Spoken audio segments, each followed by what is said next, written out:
Hello friends, मैं निजरा Chauhan. YouTube channel पर आप सभी का स्वागत है। जैसे कि हम लोग सीडीपी पढ़ रहे हैं, तो पहले की जो वीडियो थी उसमें हम लोगों ने आईक्यू पढ़ा और आईक्यू के बारे में सब कॉन्सेप्ट सब कुछ पढ़ा। तो आज का जो हमारा टॉपिक है वो है सांवेगिक बुद्धि।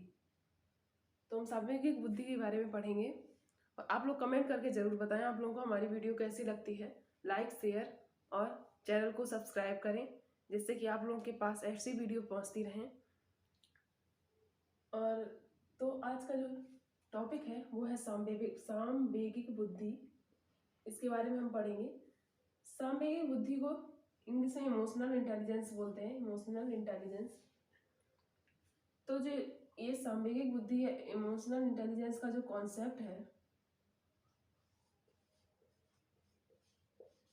इसके बारे में जो बताया था वो सॉल्वे और मेयर ने बताया था, जो हमारे मनोवैज्ञानिक हैं। सॉल्वे एंड मेयर इन्होंने दिया था। इमोशनल इंटेलिजेंस का जो कॉन्सेप्ट है वो सॉल्वे और मेयर ने दिया था। इन्होंने बताया था कि पर्सन्स में जिसमें इमोशनल इंटेलिजेंस होता है उनमें ये 5 चीजें होती हैं। एक है सोशल स्किल्स,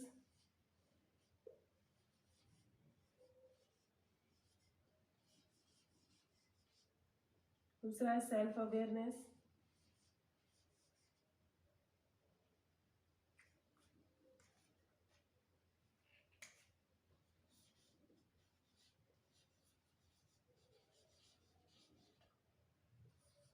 फिर है self regulation,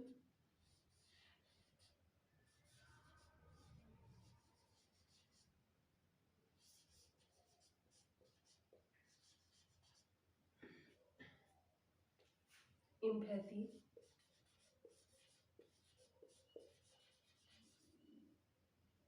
motivation.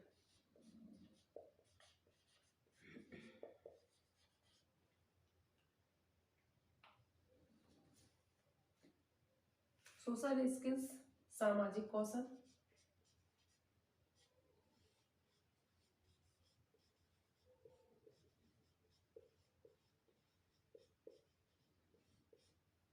Self awareness आत्म जागरूकता,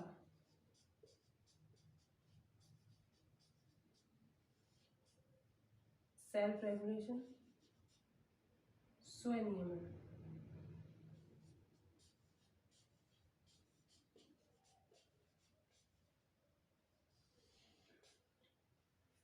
फिर एम्पैथी जिसे बोलते हैं सहानुभूति,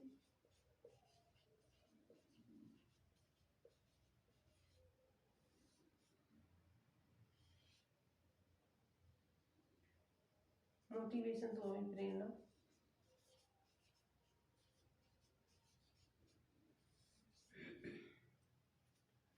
तो जो इमोशनल इंटेलिजेंस का जो कॉन्सेप्ट सॉल्वे और मेयर ने दिया, इन्होंने बताया कि जिस जिस व्यक्ति में इमोशनल इंटेलिजेंस होता है उसमें ये 5 तत्व होते हैं। सोशल स्किल्स होती है, सामाजिक कौशल होता है, समाज में रहने का, उठने का, बैठने का सब कुछ इनके अंदर होता है, और कब अपने संवेगों को व्यक्त करना है इनके अंदर ये क्वालिटी होती है।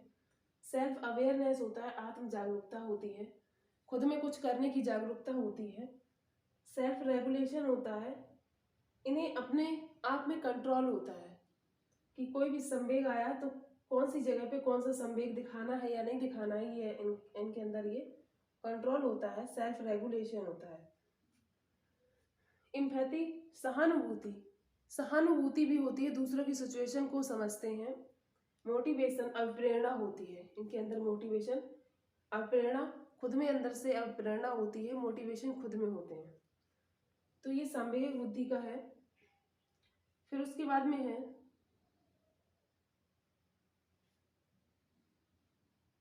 संवेग व्यक्त करने का एक सही तरीका, जो जिसमें इमोशनल इंटेलिजेंस होता है उन्हें जो संवेग व्यक्त करने का सही तरीका पता होता है, सही जगह सही समय इन लोगों को पता होता है।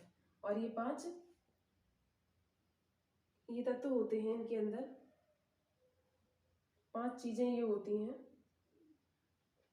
फिर उसके बाद में है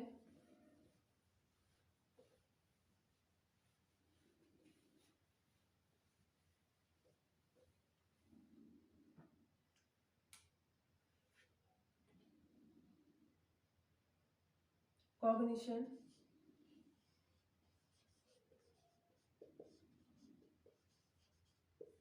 एंड इमोशन।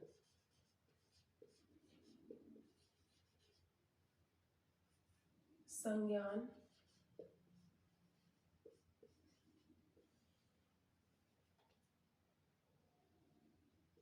और संवेग।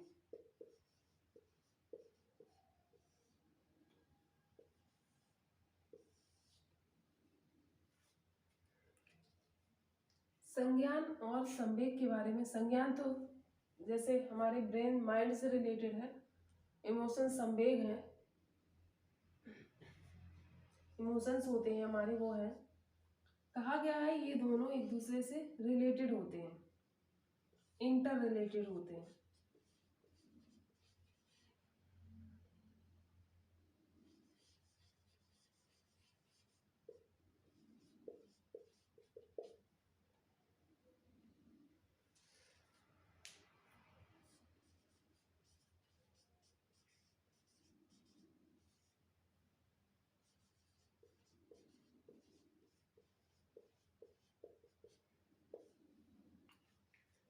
तो ये जो कॉग्निशन और इमोशन है, जिसको हिंदी में संज्ञान और संवेग बोलते हैं, ये दोनों कहा जाता है, कहते हैं सभी, मोस्टली लोग कहते हैं, मनोवैज्ञानिक हैं जो, कि ये दोनों क्या है, इंटर रिलेटेड है, एक दूसरे से प्रभावित होते हैं। इनका मानना है कि अगर हमारे संज्ञान में या दिमाग में कोई चीज है, हमें बहुत अच्छे से याद है, पर संवेग है जो कि हमारे ऊपर हावी हो रहा है, इमोशनल है, हम नर्वस हैं, या हमें किसी चीज का डर है, या हमें गुस्सा है, तो उस हिसाब से जो चीज हमें संज्ञान में याद है वो चीज हम भूल भी सकते हैं, या कुछ देर के लिए भूल जाए, या वो थोड़ा दिमाग से हट जाए। तो ये ऐसे करके रिलेटेड होते हैं। जैसे हम कहीं एग्जाम देने जाते हैं तो हम नर्वस हो जाएं, तो उससे हमारे जो दिमाग पे संज्ञान पे असर पड़ता है। तो इसलिए कहा गया है कि कॉग्निशन और इमोशन, संज्ञान और संवेग एक दूसरे से, संज्ञान और संवेग एक दूसरे से प्रभावित है, इंटर रिलेटेड है। लेकिन जो हमारे एक मनोवैज्ञानिक हैं, जिजोंग, जिजोंग,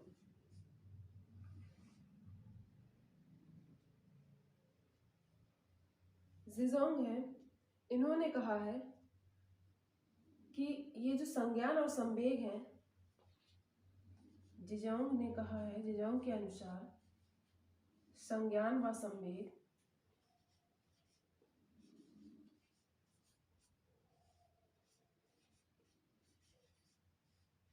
एक दूसरे से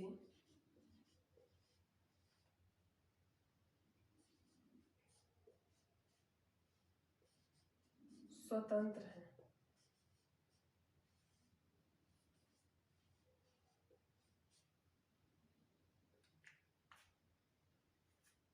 और मनोवैज्ञानिक हैं, या हमारी चाइल्ड डेवलपमेंट में कहा गया है कि मानना है कि कॉग्निशन और इमोशन, संज्ञान और संवेग एक दूसरे से प्रभावित होते हैं।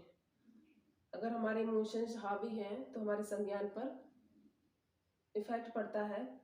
पर जिजोंग का कहना है, जो हमारे मनोवैज्ञानिक जिजोंग हैं, इनका कहना है कि संज्ञान व संवेग एक दूसरे से स्वतंत्र हैं, एक दूसरे पर कोई भी प्रभाव नहीं पड़ता है। ये वाला पॉइंट इंपॉर्टेंट है कि जिजोंग के अनुसार संज्ञान व संवेग एक दूसरे से स्वतंत्र है।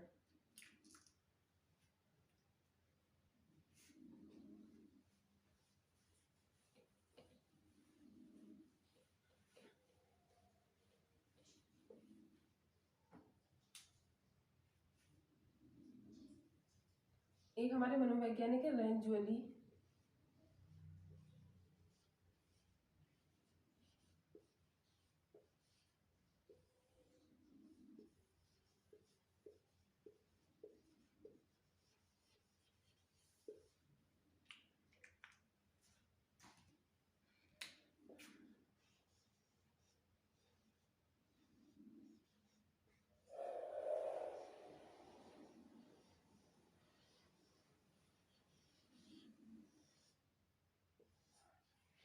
रेंजुली ने 3 रिंग मॉडल दिया है। 3 रिंग मॉडल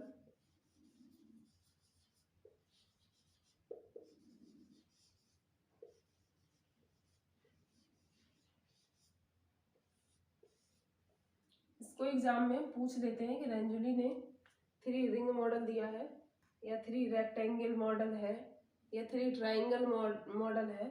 तो इस हिसाब से उसमें ऑब्जेक्टिव में पूछ लेते हैं। तो रेंजुली ने जो दिया है वो है 3 रिंग मॉडल है। 3 रिंग मॉडल में क्या है,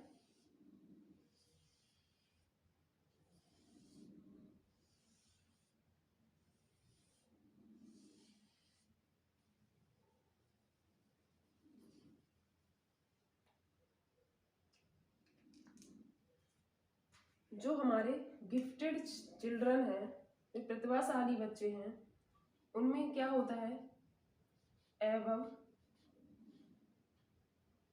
एवरेज एबिलिटी होती है। एक तो ये बताया है। दूसरा क्रिएटिविटी होती है।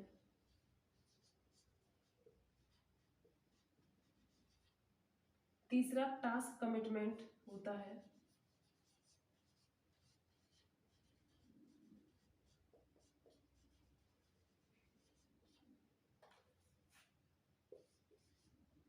जो प्रतिभाशाली बच्चे हैं, गिफ्टेड चिल्ड्रन,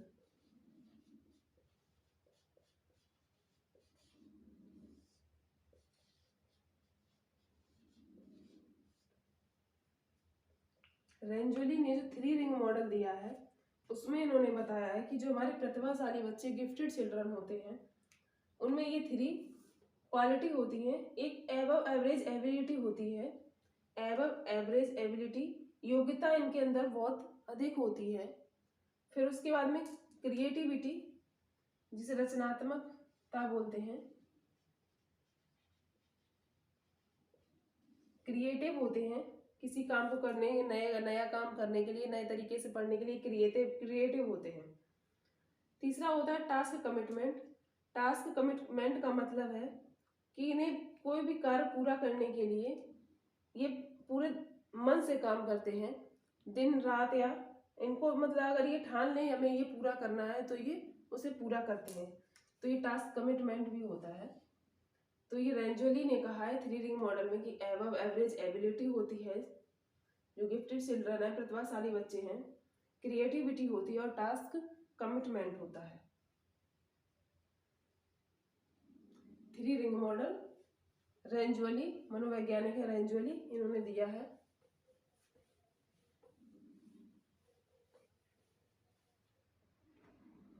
फिर है बहुबुद्धि का सिद्धांत, जो कि दिया है हॉवर्ड गार्डनर ने।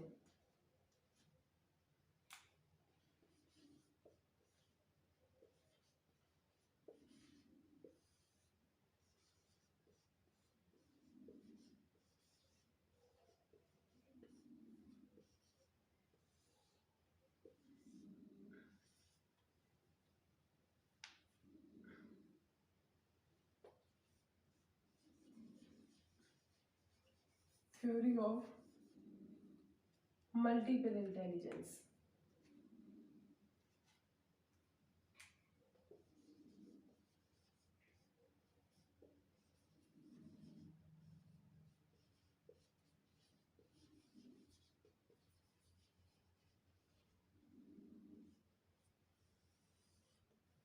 बहुबुद्धि का जो सिद्धांत दिया है वो हमारे मनोवैज्ञानिक हैं हॉवर्ड गार्डनर।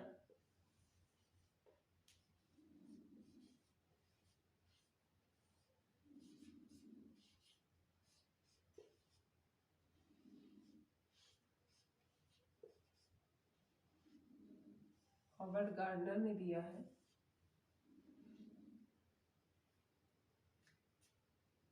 इन्होंने बताया है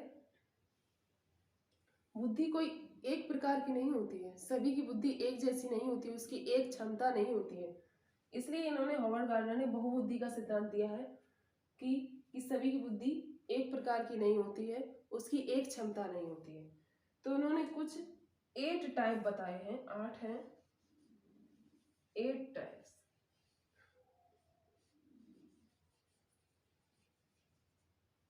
8 types of intelligence.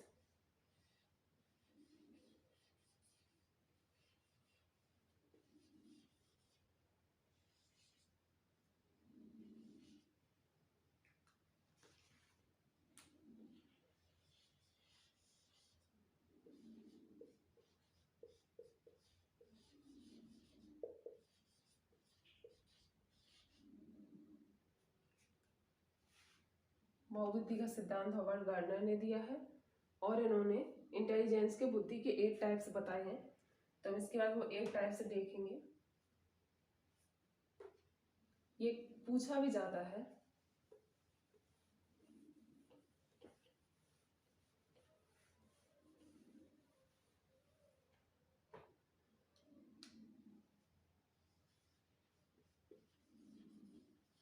Eight types of intelligence, ये दी है हॉवर्ड गार्डनर ने।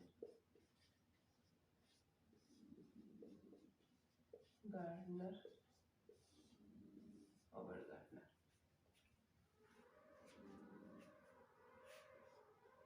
नंबर 1 है भाषाई बुद्धि।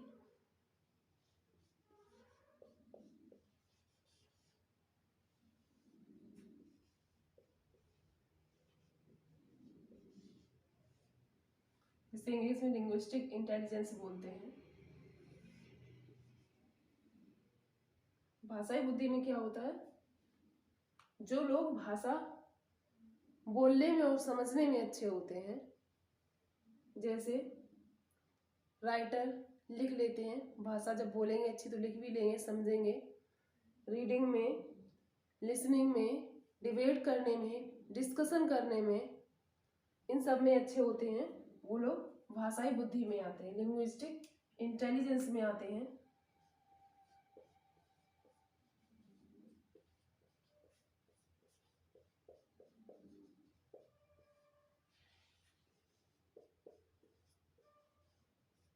बोलबा,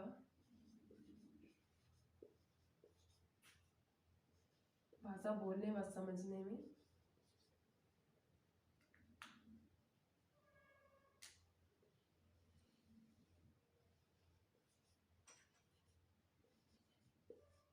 अच्छे हैं।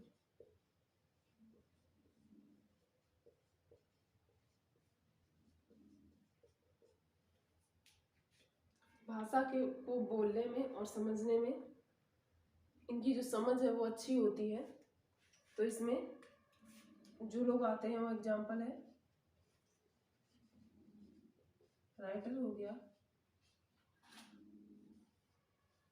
डिबेट हो गई, डिस्कशन भी इसी में आएगा, और लिसनिंग, etc।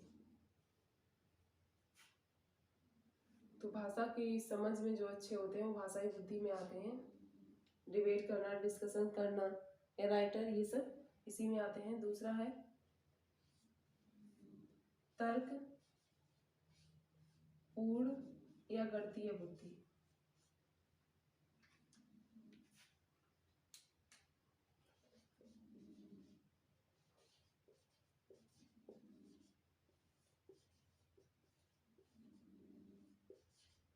इसको इंग्लिश में बोलते हैं मैथमेटिकल इंटेलिजेंस। तो इसमें क्या होता है, इन लोगों के अंदर थिंकिंग करने की क्षमता और सोचने की क्षमता और प्रॉब्लम सॉल्विंग की क्षमता होती है। प्रॉब्लम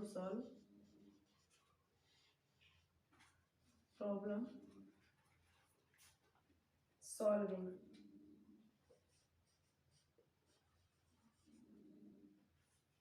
सोचने की क्षमता होती है, कोई समस्या है उसको सुलझाने की क्षमता होती है, वो लोग तर्कपूर्ण या गणितीय बुद्धि में आते हैं। तो इसमें एग्जाम्पल है, इसमें जो लोग आते हैं वो हैं साइंटिस्ट हैं,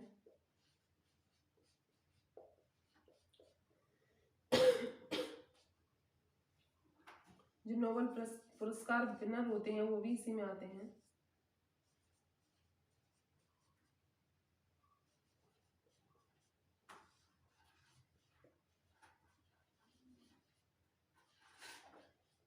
जो लोग मैथमेटिशियन होते हैं वो लोग भी इसी में आते हैं, इनकी मैथ बहुत अच्छी होती है। साइंटिस्ट लोग आते हैं, नोबेल पुरस्कार विनर वाले होते हैं, जो लोग काफ़ी हद तक थिंकिंग कर सकते हैं, सोच सकते हैं और प्रॉब्लम को सॉल्व कर सकते हैं, वो तर्कपूर्ण गणितीय बुद्धि में आते हैं।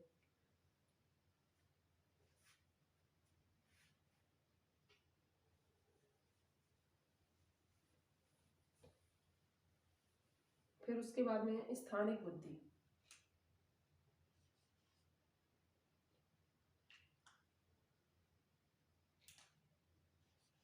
तीसरे नंबर पे है स्थानिक बुद्धि।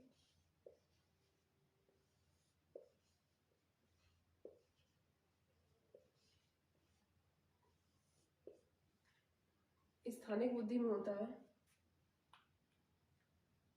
कि इन्हें स्थान के विषय में जानकारी होती है, जैसे कि कोई पायलट है या आर्किटेक्चर है, जो स्थान देखकर उसके बारे में जो जानकारी होती है, जिसे स्थान के बारे में, वो इसमें आते हैं।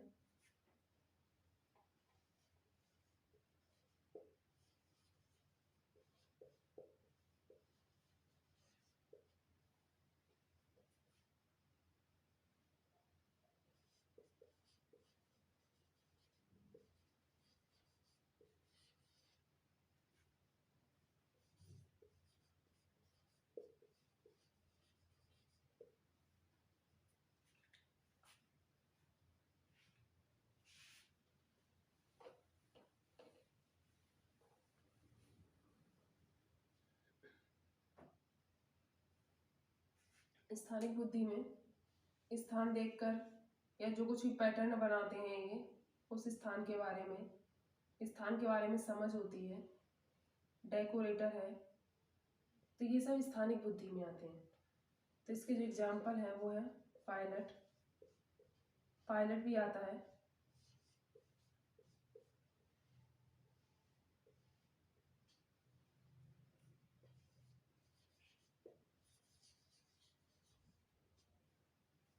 पेंटर,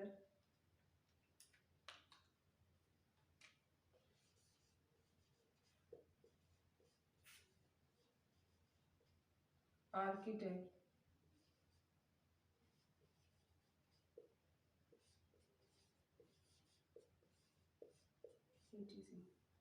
आर्किटेक्ट है, डेकोरेटर्स है, पायलट है, पेंटर्स है, ये सब स्थानिक बुद्धि में आती है। जिसे स्थान के बारे में समझ होती है वो सब स्थानिक बुद्धि में आते हैं।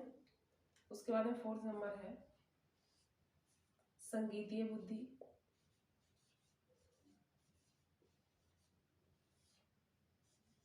म्यूजिकल इंटेलिजेंस,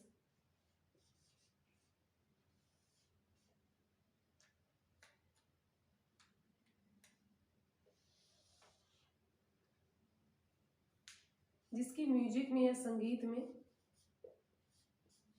समझ अच्छी हो, बनाने में या गाने में,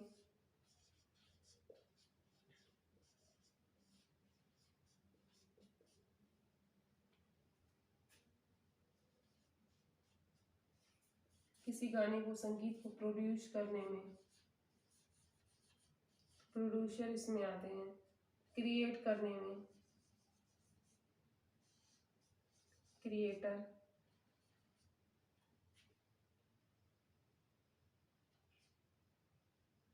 या जो सिंगर होते हैं, ये सब लोग इसमें आते हैं। जिसकी म्यूजिक में समझ अच्छी हो वो संगीतीय बुद्धि में होते हैं। प्रोड्यूसर, क्रिएटर या सिंगर जो भी हो वो सब इसमें आएंगे। फिर है नंबर 5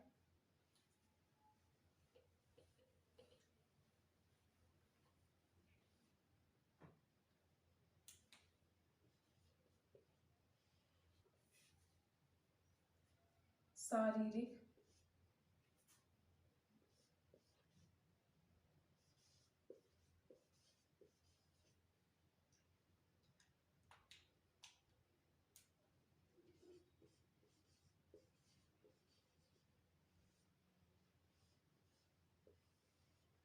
गतिक बुद्धि, फिजिकल मोटर इंटेलिजेंस, शारीरिक गतिक बुद्धि।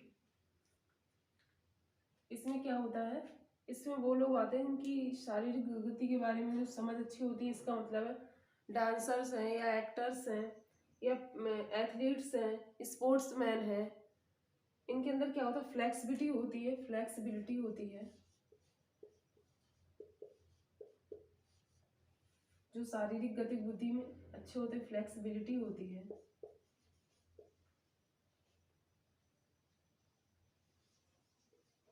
और क्रिएटिव तरीके से बॉडी का यूज करते हैं।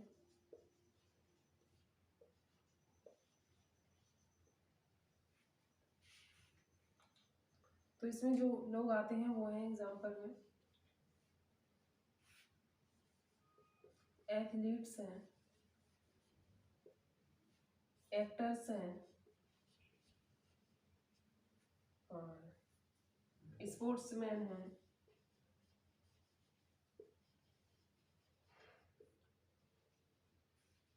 डांसर्स आते हैं etc, जिनकी शारीरिक गतिक बुद्धि अच्छी होती है, फ्लेक्सिबल होते हैं, वो क्रिएटिव तरीके से अपनी बॉडी का यूज करते हैं, तो वो लोग उसमें आते हैं। एथलीट्स हैं, एक्टर्स हैं, स्पोर्ट्समैन हैं, डांसर्स हैं, ये लोग आते हैं शारीरिक गतिक बुद्धि में। जिम्नास्टिक हैं, सर्जन्स हैं, उसके आगे है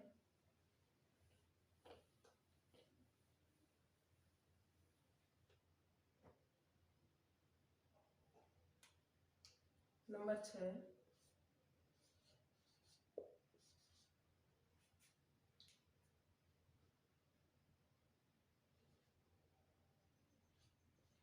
अंतर्वैयक्तिक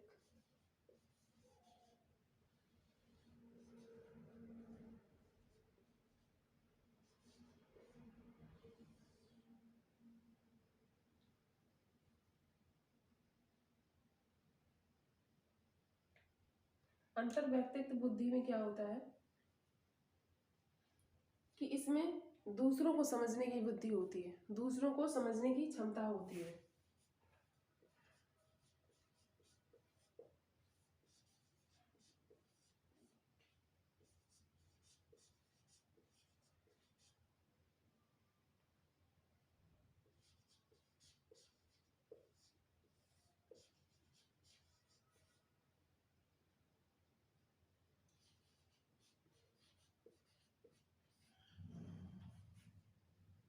एग्जाम्पल में है साइकोलॉजिस्ट है,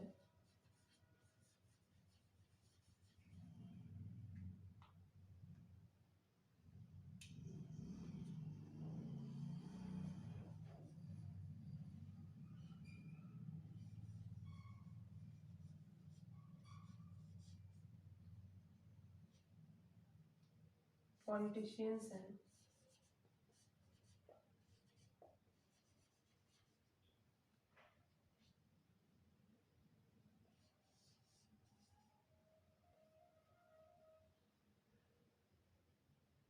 सोशल वर्कर हैं,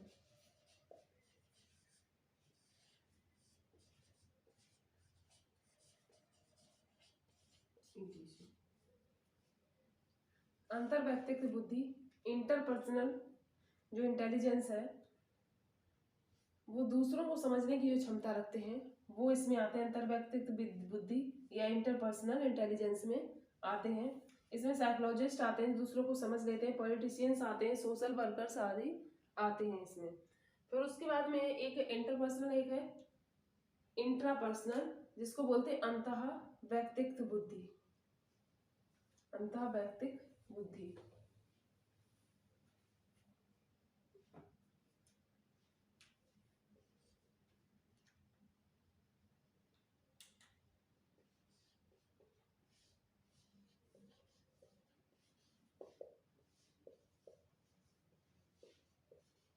अंतः वैयक्तिक बुद्धि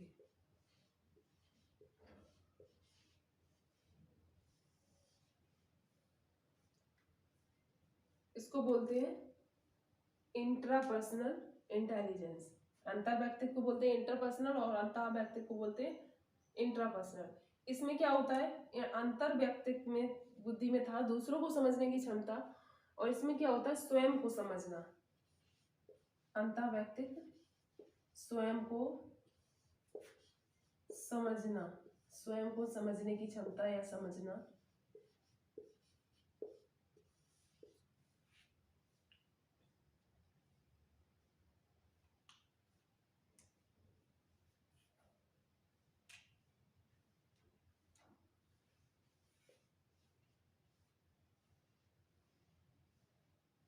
तो इसमें भी जैसे राइटर आते हैं, क्योंकि वो राइटर भाषा के साथ साथ में, जैसे कुछ लोग खुद के बारे में लिखते हैं तो वो लोग इसमें आते हैं,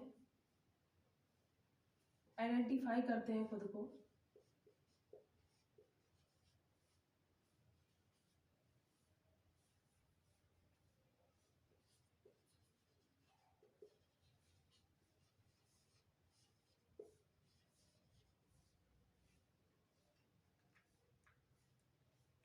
अपने बारे में जो व्यक्त करते हैं तो वो इसमें आ जाते हैं। भाषा के साथ साथ में उनके अंदर अंतःवैयक्तिक बुद्धि भी होती है। तो जो स्वयं को समझता है तो वो इस बुद्धि में आता है, अंतःवैयक्तिक बुद्धि या इंट्रापर्सनल इंटेलिजेंस में। फिर उसके बाद में लास्ट पॉइंट है 8,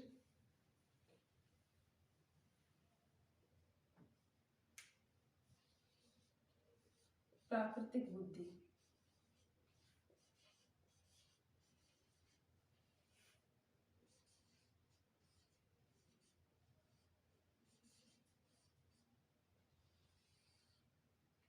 नेचुरल इंटेलिजेंस, जो लोग प्रकृति के प्रति संवेदनशील होते हैं, प्रकृति के प्रति संवेदनशील,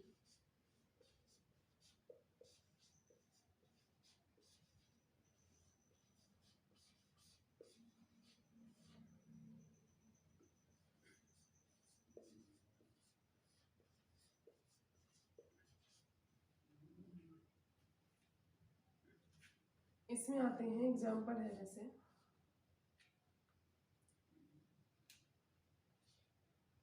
जूलॉजिस्ट आते हैं, फार्मर भी आते हैं,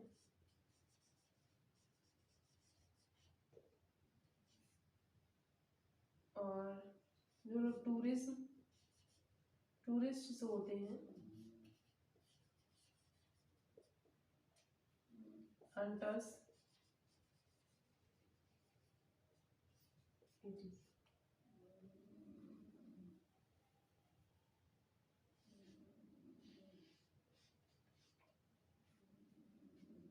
ये हमारे जो 8 टाइप्स थे इंटेलिजेंस के वो हमने पढ़े। तो ये है नेचुरल इंटेलिजेंस या प्राकृतिक बुद्धि, प्रकृति के प्रति जो संवेदनशील होते हैं, जिन्हें प्रकृति से लगाव होता है, तो वो लोग ये इसमें आते हैं।